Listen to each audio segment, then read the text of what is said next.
Hi, welcome to the small shed. This week I'm going to try and finish off this rifle stand. See you in a minute.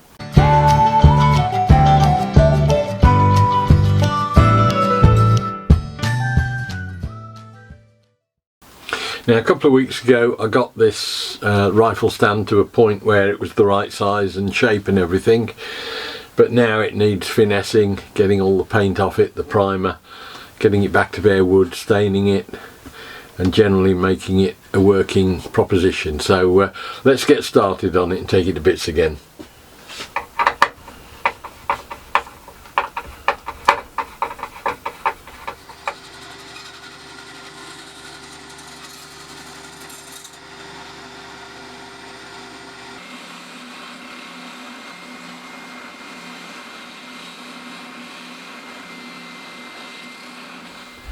I've just refined the base unit a bit so that I've got the cutout done for the upright, and so I can set that at the right position, and I've shortened things down a bit so that when it folds up, that piece of support actually comes into there, so it makes the whole thing a bit tighter and slightly more elegant.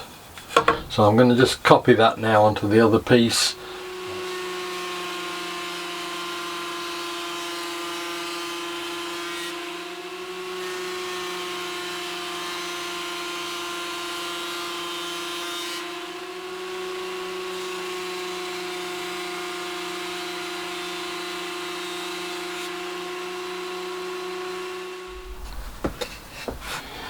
Now that's got me all the stock plain thickness, 99.9% of the paint off. There were a couple of areas where there were dents that I'll have to deal with, but it's pretty much there now and it's all been smooth. I'm going to have a think about whether I just want to round over some of the edges with the router, with the hand router. I think I might just take a very slight softening on some of them. But we've now got all the bits we need to put it back together. I think I'll go off and get some, see if I can get some screws.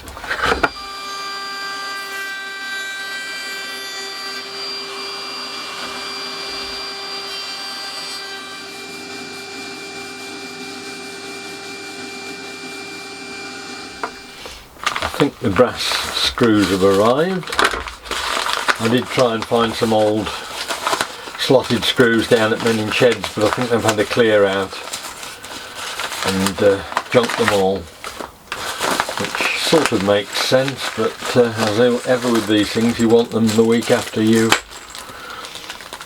throw them away. So I think apart from staining this stuff now, it's pretty much ready to start assembling.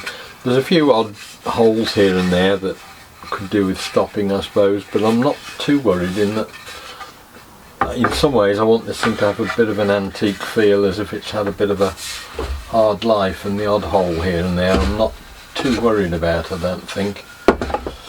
So I'm just putting this together roughly with the brass screws. I haven't used them throughout. I've used a couple of crosshead underneath on the base. But anything you can see now has brass slotted screws. I've just got to slot the slider frames in, but I'm not sure whether I'm going to do that at the moment, because really they want pinning in, I think. I'm not sure. Certainly at the moment, I really, the only thing I need to do now is to get this bottom bit cut out for the rifle itself, so it needs a fitting with the actual training rifle. But that now folds up nicely. I've sculpted all the ends and made it all so that it fits together and fits together well. So I think I can't do any more now until I get in touch with the guy and say bring your rifle along, and we can then cut out this little piece in the middle so that the training rifle will rest in there. And then the other thing I might do, because there's a bit of toing and froing, I might put some brass plates or something either side of these parts where the backrest slots in, just to stop it going too far one way or the other. We'll think about that one as well. But we've now got something which stands upright at right angles, and we'll take the sliding bit in the middle between the beads that I've got to put in. And then the only other thing then is the metal framework that comes from here back to the rifle to keep it at the right distance. So I think we're nearly there. I can then chat with him about what colour he wants on it, if any, whether he just wants it left like this, whether he wants it with a dark stain or a light stain, whatever. We can have a chat about that. And what I'm going to do for the rifle itself is use one of these profile gauges, and I can get him to just drop the rifle into the pins on this, and what that will do then is give you a sample of what the shape of the thing is, and I can mark it on there, and then we can cut that out to suit. So we'll take that with us as well. Yeah, there's enough to have the paper targets. Yeah, you're right. Where you sitting there? And then you can put that with the swivel up and down. So, what I need more than anything. We actually hired a guy. It was quite good because he brought the whole thing to life. On the bottom of there. It was just a field, and that was one of the, like a village. I said, well, why hasn't it been excavated? He said, because we don't know where to put all the stuff that we did out. So it's only something like 95%, 25% has been actually excavated. Yeah. So there's a series of programs. And then that means I can just transfer that profile and producers what's sorted then. Oh yeah, namesake. So we don't need to do a finish. Such pretty, I'm thinking, blimey, if I was at university, I quite like it. Yeah. It's really interesting. There. I lived in Bath. My wife was born in Bath. You're just looking at a lonely line up there. I bet there used to be years ago, and they haven't excavated it. They excavated it too. So we had a visit there, and it was amazing. My dad did various jobs around some. To be honest, I didn't want underneath. But if not, And I've been living in Bath for about I think just the one underneath. just one underneath there. Just get across the canal. Underneath. Now the rifle stand had its fitting the other day for the rifle itself, so I'm just going to take this panel off now and cut it out on the bandsaw, clean it up, tidy it up, and then all I need to do two main things. I need to get the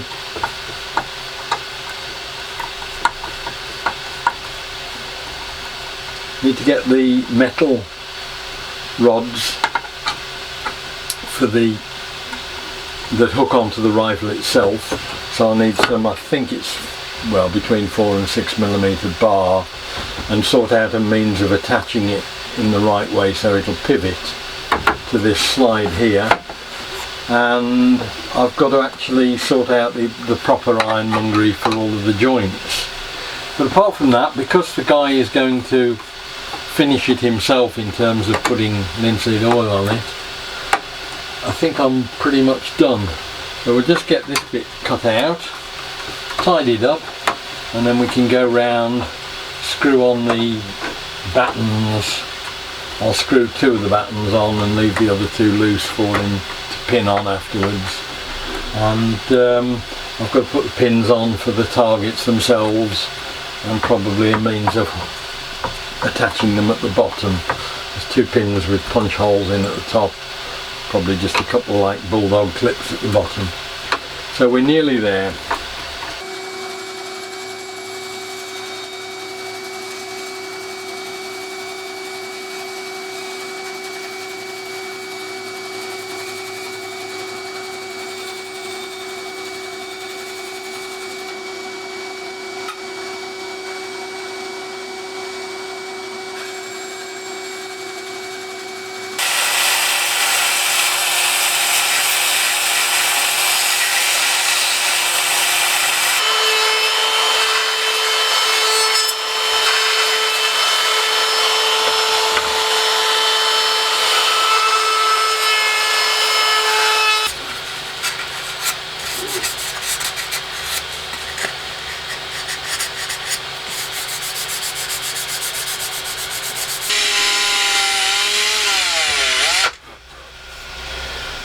Drilling some holes for the target supports. I'm not quite sure what we're going to use, but I've got some little hooks that might do, or ferrules if you like. I think if I use those, there's always the prospect then of being able to screw into the hole to secure them. That will go on there. Just knock these holes out and we'll see.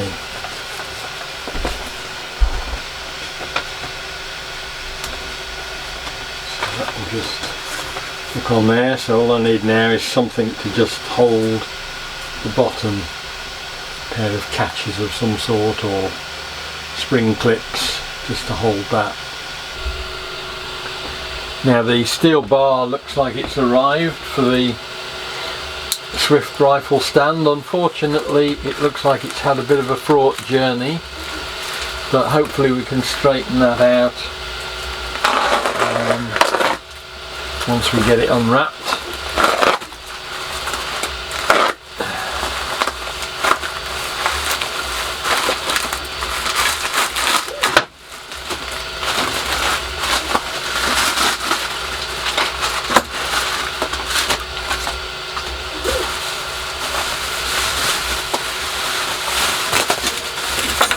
It. I just need to correct the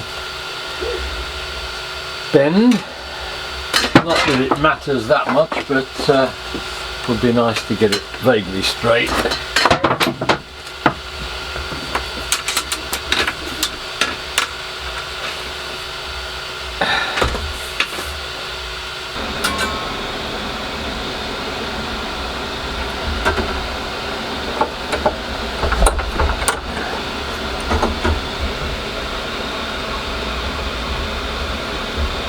Now I've threaded the ends of the rod by about 40mm, I think it is. That's just to give me a little bit of adjustment. The rifle needs to be, I think, 400mm away from the target to give it a small gap for the pins to fire. So what I'm intending to do is get a couple of brackets made that will hold the rod either side, so it'll be like a U shape, and then the rifle can hook onto it 400mm away. So that's the next thing to do. I'll just put the bends in the rod to get the 2 prongs going down. It doesn't matter if they taper in slightly because the rifle will obviously swing from side to side, and then we can get the brackets made so that the adjustment can be put onto it once it's finished, to just do that last fine bit of tuning for the last ½ inch or so. I've also put the pegs in for the top of the target. I need to put some clips of some sort for the bottom, got to sort that, and I'm going to put a couple of wing nuts that have got pieces of rod on them. I've got to cut those down, but those will go just to fix the targets in at the bottom. At the top, I mean. I've got a little piece out repairing that I'd broken while it's been in store for the last few months. So we'll just mark this up now and cut it and bend it, I mean, and then we'll be pretty much there, I think, ready for varnish or stain. Well, that's it done now. That can be bent to sort of suit and bracketed to come in or out as I need to. So I'm just going to put this last piece back on that's been gluing on the bottom, and we'll get it sanded down and stained.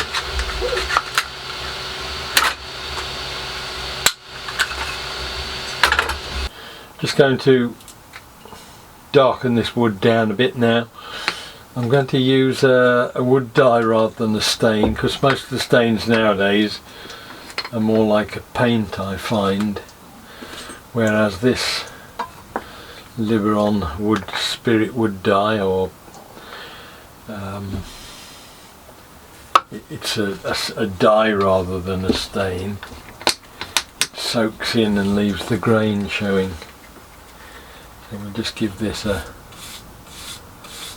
paint like that, and I can just wax it afterwards, I think, when it's finished.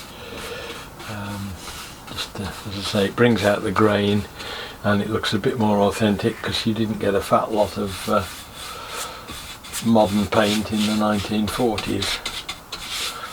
It tended to be more of a wood stain than a paint on things.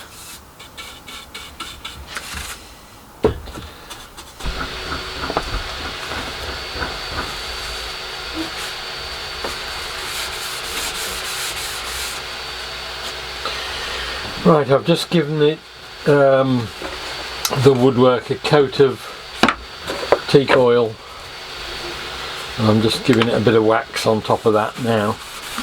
I'll just sort of finish it off and make it a bit more resistant of moisture and things, because I think this will end up being stored in a garage somewhere, but just makes it feel nicer anyway. Just get and do this to all of the woodwork parts. We can put it back together, and we're getting close.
Now, I probably should have put the finish on before I put the catches on, but I hadn't sorted out quite how I was going to secure the clips at the bottom, or what I was going to use. But my wife came up with some quilting clips that she'd got the other day, which should fit in there nicely. And I'm just going to, as I say, take the finish off just round that bit there, and then once that's done we can glue them into solid wood underneath rather than the waxed finish that I'd put on. I'm just taking the very top surface off, just so as we can get a bit of grip in there.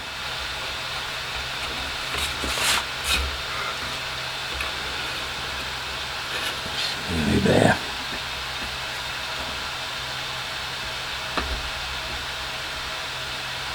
These are just like little mini bulldog clips that aren't particularly period, but I was struggling to find something that was practical and easy to use with the target. And I think this is the answer. We'll see. So, try again.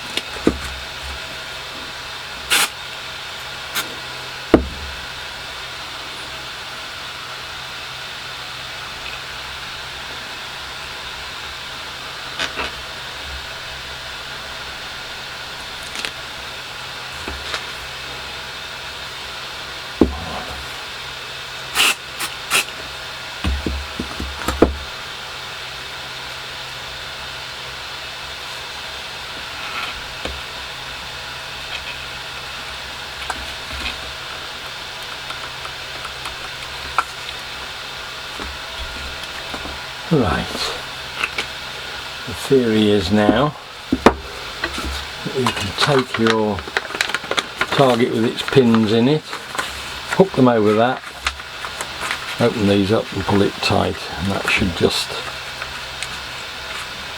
hold it nice and taut. And I don't think it needs any more than that.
Okay, that's the Swift rifle stand finished. I've got to do a little bit of work with it, with the actual rifle in situ, so we'll have to do that down at the Menning Shed's shed. The bracket that I've got sorted for it, for the distance of the rifle from the target, is has got to be really set to within 10 or 15 mil with these threaded sections here. So I've got to do that down at the shed, and I've just got to make sure that it fits into that cradle I cut when I did the previous measure. But other than that, I'm pretty happy with it. We've got the clips on the bottom to hold it down. I've put a couple of wing nuts into the carriers on the top. It probably needs like a thicker washer or something there, but I'll have a chat with the owner about that. But other than that, we're done and dusted. So it's taken an awful long time to do, because mainly I had to divert off to hospital, but we've got it done, and I just hope that the guy is happy with it. So another one done. We're getting down the backlog slowly. Hope the video was of interest. Look forward to seeing you next time. We'll be doing something different in the shed. I'll see you then. Bye.